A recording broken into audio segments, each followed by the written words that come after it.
प्रश्नावली 4.2 के पार्ट 2 में क्वेश्चन नंबर 5 है, दो संख्याओं में से बड़ी संख्या के 3 गुने में छोटी संख्या से भाग देने पर भागफल तथा शेषफल क्रमशः 2 और 7 प्राप्त होते हैं। तब दो चरों में रैखिक समीकरण बनाइए तथा इसके दो हल ज्ञात कीजिए। तो सबसे पहले पूछा क्या है, दो चरों में रैखिक समीकरण यानी x और y आपको मानना है। तो x किसे मानेंगे, y किसे मानेंगे, वो सवाल पर डिपेंड करेगा। बोला है दो संख्याओं में बड़ी संख्या के 3 गुने, ये रही सवाल। 3 गुना का मतलब 3 से गुणा करना है। किससे गुणा करना है, बड़ी संख्या से। तो बड़ी संख्या, सबसे पहली कंडीशन जिसकी दी होती है वो हम मानते हैं x। तो बड़ी संख्या हमारी कितनी हो जाएगी, x हो जाएगी। तो सबसे पहले लिखोगे हल करने पर, माना बड़ी संख्या बराबर x। ठीक, बड़ी संख्या का 3 गुना यानी 3x, यही तो होगा। जब 3 की हम x से गुणा करेंगे तो 3x आएगा। में छोटी संख्या से भाग देने पर, अब छोटी संख्या, बड़ी संख्या तो x मान ली, तो छोटी संख्या कौन सी मान लेंगे हम, y। छोटी संख्या से भाग देने पर अगर हम 3x को भाग करेंगे y से, यही तो हुआ। बड़ी संख्या को छोटी संख्या से भाग देने पर भागफल तथा शेषफल 2 और 7 प्राप्त होता है। तो पहले भागफल लिखा है, तो पहले जो नंबर होगा वो भागफल होगा, यानी भागफल कितना प्राप्त होता है, 2। तो भाग जब हम करेंगे तो हमें भागफल यहाँ कितना प्राप्त होगा, 2, और शेषफल कितना प्राप्त हो रहा है, 7।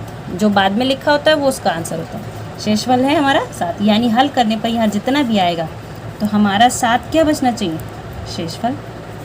क्वेश्चन यही हुआ पर प्राप्त होता है। तो इसको हमें रैखिक समीकरण में बनाना है। रैखिक समीकरण में बनाने के लिए ये सब होते क्या है आपको ये पता होना चाहिए। तो ये जो चीज़ होती है ये आपका यहाँ पे क्या कहलाता है, भाज्य। ये होता है आपका भाजक, ये होता है आपका भागफल। ठीक है, सारी चीज़ें हमें मिल गई। और हमें भाग वाली विधि से एक फॉर्मूला मालूम है, क्या होता है, भाज्य बराबर भाजक गुणा भागफल प्लस शेषफल, यही होता है इन दोनों की गुणा। तो भाज्य कितना है आपका 3x बराबर भाजक कितना है y गुणा भागफल कितना है 2 प्लस शेषफल कितना है 7। यहाँ क्या है क्या नहीं है इससे कोई मतलब नहीं है, क्योंकि इसके बारे में कुछ पूछा नहीं गया। जितना हमें चाहिए था वो हमें सब मिल गया। तो अब यहाँ से देखो क्वेश्चन रहेगी 3x बराबर 2, गलत हो गया ये, 3x बराबर 2y प्लस का 7। इसे दो चरों वाली रैखिक समीकरण में बनाएंगे। तो पहले इधर लेकर आएंगे 3x माइनस 2y माइनस 7 बराबर 0। वैसे इसको लिखने की ज़रूरत नहीं है, आप इतना ही छोड़ दो। ये भी दो चरों वाली रैखिक समीकरण है। अब बोला गया है इसके दो हल निकालिए। इस समीकरण के दो हल निकालने को बोला गया है, यानी हम x के कोई भी दो मान ले सकते हैं और y के मान निकाल सकते हैं। तो सबसे पहले लिख लेंगे माना, या हम सीधे लिखेंगे x बराबर 0 रखने पर प्राप्त हल क्या हो जाएगा, 3 इंटू 0 बराबर 2y प्लस का 7। ये तो 0 हो गया, तो 0 बराबर 2y प्लस का 7। हम इसको ऐसे लिख सकते हैं यहाँ पे 2y बराबर माइनस का 7 या y बराबर माइनस का 7/2। तो पहला हल आपको कौन सा मिला, 0 माइनस 7/2। अब चाहो तो दूसरा मान आप 1 2 -1 -2 कुछ भी रख लो। यहाँ पे हम एक अलग मान रख के देखते हैं।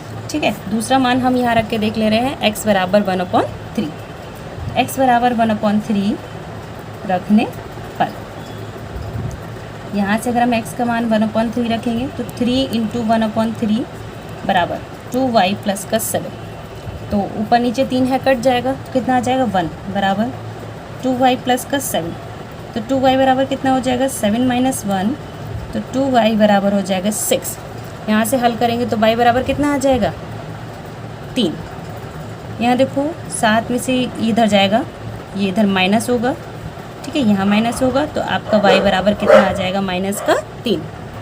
तो समीकरण के दो हल मिल गए। पहला हल आपका ये हो गया 0 माइनस 7/2 और दूसरा हल हो जाएगा 1/3 माइनस का 3। ये दोनों ही आपके हल हो जाएंगे उस समीकरण के। क्वेश्चन नंबर 6 है, समीकरण 4x प्लस 3y बराबर 12 के 4 अलग अलग हल ज्ञात कीजिए। 4 मान निकालने हैं तो वैसे ही कर देंगे। x बराबर 0 1 2 3 आप इस तरह से वैल्यू रख के निकाल लेंगे। देखो एक एक करके हल करेंगे। देखिए इक्वेशन दे रखी है 4x + 3y बराबर 12। अब एक एक करके मान लगाएंगे। x बराबर 0 रखने पर हमको 4 मान चाहिए तो पहले 0 रखते हैं, तो इसमें रखेंगे तो 4 × 0 + 3y बराबर 12। ये तो पूरा 0 हो जाएगा, तो 3y बराबर कितना बचेगा 12। y बराबर 12/3 गुणा में है, इधर जाके भाग में हो जाएगा, तो 3 चौक 12। y का मान कितना आ गया 4। तो पहला पॉइंट आपका हो जाएगा 0,4। दूसरा अब हम रख देते हैं x बराबर 1। x बराबर 1 रखने पर ये निकाल लेंगे मान, तो 4x + 3y बराबर 12। 4x + 3y बराबर 12 दिया हुआ है, तो 4 × 1 + 3y बराबर 12। 4 + 3y बराबर 12। तो ये तो y है, ये सिंगल 4 है, तो ये दोनों हल नहीं होंगे, 4 इधर जाएगा माइनस का, तो 3y बराबर 12 - 4, 12 में से 4 गया 8 बचेगा। 3y बराबर हो जाएगा 8। y का मान 8/3। ठीक है, तो सेकंड पॉइंट आपका हो जाएगा 1,8/3 ये वाला। तीसरा मान निकालेंगे। अब लिख देंगे x बराबर 2 रखने पर। अगर आप दूसरा मान रख सकते हो तो कोई दूसरा मान रख के निकाल लो, उसे कोई फ़र्क नहीं है, वो भी आपका समीकरण का मान ही होगा। तो 4x + 3y बराबर 12। तो यहाँ हो जाएगा 4 × 2 + 3y बराबर 12, तो 4 दूनी 8 + 3y बराबर 12। तो प्लस का इधर जाके माइनस में, तो 12 में से 8 गया कितना बचेगा 4। 3y बराबर 4। तो y बराबर कितना आ जाएगा 4/3। अब सेकंड पॉइंट, थर्ड वाला पॉइंट हो जाएगा 2,4/3। लास्ट निकालेंगे अब x बराबर 3 रखने पर। क्या रखेंगे x बराबर 3 रखने पर, फिर रखो 4x + 3y बराबर 12। ये है इतना, तो 4 × 3 + 3y बराबर 12। 4 × 12 + 3y बराबर 12। तो ये प्लस का इधर जाके माइनस में हो जाएगा, तो 12 में से 12 जाएगा कितना बचेगा 0। 3y बराबर 0, ये कट जाएगा, तो y का मान कितना आ जाएगा आपका 0। लास्ट पॉइंट हो जाएगा 3,0। तो आपको पूछा गया था कि चारों मान बताइए, तो चारों मान कौन से हो जाएंगे। अतः 0,4, 1,8/3, 2,4/3 तथा 3,0 समीकरण के हल हैं।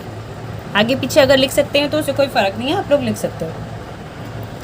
7 है, जांच कीजिए कि x बराबर 2 तथा y बराबर 1 निम्नलिखित समीकरणों के हल हैं या नहीं। अब आपको ये पता करना है कि जो x और y के दोनों ही मान हैं वो इनमें से किस समीकरण के हल हैं। अगर हल होते हैं तो हमें कैसे पता चलता है, LHS और RHS दोनों बराबर होगा। तो जैसे ही अभी आपने क्वेश्चन 4 किया था सेम वैसे ही होगा, x और y दोनों के मान रखेंगे। क्वेश्चन 3 की तरह x और y दोनों के मान रखेंगे और देखेंगे LHS और RHS दोनों बराबर आ रहे हैं या नहीं। पहला है 2x + 5y बराबर 9। तो आपको x का मान दे रखा है यहाँ पे 2 और y बराबर 1, या लिखोगे रखने पर। ठीक, तो यहाँ रखेंगे 2 × 2 + 5 × 1 बराबर 9। 2 दूनी 4, 5 × 5 बराबर 9। तो यहाँ देखो 9 बराबर 9 एक जैसे आ रहे हैं ना, तो आप यहाँ लिख सकते हो LHS बराबर RHS लिखोगे। अतः x बराबर 2 तथा y बराबर 1 समीकरण के हल हैं, या समीकरण 1 के हल हैं। ठीक है, सेकंड वाला करते हैं। सेकंड आपको दिया हुआ है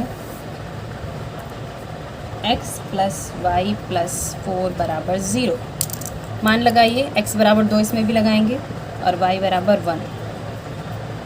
2, 3 और 4 7 हो जाएंगे, 4 2 6 और 1 7, 7 बराबर 0। बराबर नहीं है तो आपके लिखोगे समीकरण के हल नहीं है। थर्ड वाला है 5/2x + 3y बराबर 14। तो x का मान कितना रखना था हमें 2, तो जहाँ जहाँ x है वहाँ 2 रखो, जहाँ y है वहाँ 1 रखना है। ऊपर नीचे है 2, कट जाएंगे, सिर्फ कितना बचेगा 5। 3 कम 3 बराबर 14। तो 5 और 3 8 बराबर 14। क्या ये दोनों बराबर हैं? नहीं है, तो ये हो जाएगा नॉट इक्वल्स टू। तो आप यहाँ क्या लिखोगे? समीकरण के हल x बराबर 2 और y बराबर 1 नहीं है। क्वेश्चन 8 है, निम्नलिखित समीकरणों में से प्रत्येक में k का मान ज्ञात कीजिए यदि x बराबर 1 और y बराबर 1 इनके हल हैं। तो इसमें हल है, पहले से ही दिया हुआ है, इजी क्वेश्चन है। x और y दोनों के मान यहाँ लगा दो, k का मान आपको मिल जाएगा। तो फर्स्ट वाला करते हैं। फर्स्ट वाला ये है, x और y दोनों के मान कितने दिए हैं? 1। x बराबर 1 है और y बराबर 1 दिया हुआ है, ये आपको मान लगाओ। तो 9k ऐसे ही आ जाएगा, x का मान 1 इंटू 1 प्लस 12k y का मान 1 बराबर 63। तो 9 एकम 9k प्लस 12 एकम 12k बराबर 63। तो 12 और 9 कितना हो जाएगा? 21। ये हो जाएगा k बराबर 63।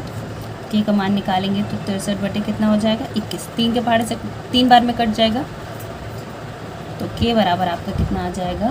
3। तो फर्स्ट आंसर आपका ये आएगा। सेम ऐसे ही इसमें करना है। x और y का मान 1 दिया हुआ है, तो x की जगह 1 प्लस 2k, y की जगह 1 बराबर 3k। तो 5 1 5 प्लस 2 1 2, 2k ऐसे ही आ जाएगा और 3k। अब k वाले देखो बीच में बराबर आ गया है, k वाले एक साथ कर लो और 5 एक साथ कर लो। तो 2k माइनस का 3k, k वाले एक साथ, और ये प्लस का 5 है, इधर जाके माइनस का 5 हो जाएगा। तो 3 में से 2 जाएगा, 1 k बचेगा, या सिर्फ k लिखो। दोनों में से 3 बड़ा है, 3 के आगे का निशान माइनस है, तो यहाँ माइनस आएगा। 1 चाहो तो हटा दो, और ये माइनस का 5, माइनस से माइनस कट जाएगा, k बराबर आपका आ जाएगा आंसर 5।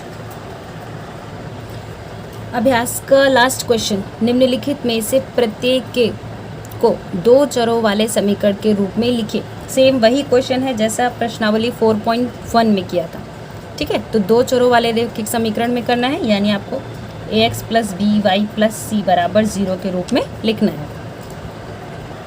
देखिए 9 का फर्स्ट ये है, इसको लिखने से पहले लिख लेंगे 2 चरों वाला रैखिक समीकरण कौन सा होता है? ax plus B y plus c बराबर 0 के रूप में लिखने पर। पूरा लिखेंगे। अब हम इस पूरे को इसकी तरह लिखेंगे। तो पहला x वाला होता है, तो पहला x वाला दिया हुआ है, y वाला पद यहाँ है, यहाँ इसमें y है ही नहीं, तो हम क्या लिखेंगे? प्लस 0 इंटू वाई, क्योंकि हमें इसको इसकी तरह बनाना है, इसलिए y हमें लिखना ही लिखना है।